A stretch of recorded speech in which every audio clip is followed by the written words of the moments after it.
disease by eating more fat. More data on that. And then cancer, of all of the topics, maybe this is the one that, so the most common cancers are also prostate cancers and breast cancers. So the average breast tumor has 6 to 7 times more insulin receptors on it than normal mammary tissue. Prostate cancers as well have been found to have an increased expression of insulin receptors. So they're responding to this growth signal that insulin provides. And the most insulin-sensitive men have the least risk of prostate cancer. The most insulin-sensitive women have the most reduced risk of breast cancer. So insulin resistance is relevant. Part of this could be due to this thing called the Warburg effect. Have you guys heard of this?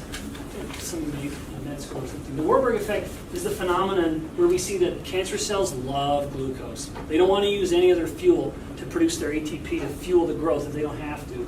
And so the problem with type 2 diabetes is that we have this perfect storm. We have too much insulin, which is an anabolic hormone telling the cancer cell to grow, and we're feeding that growth by providing it with a hyperglycemic environment.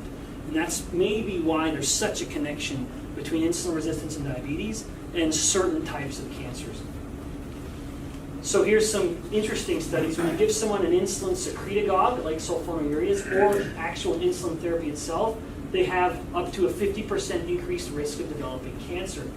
Another study looking at sulfonylureas, again, a drug that increases insulin secretion from the pancreas, or just insulin itself. Once again, we have a 30 to 90% increase in the incidence of cancer or the risk of cancer.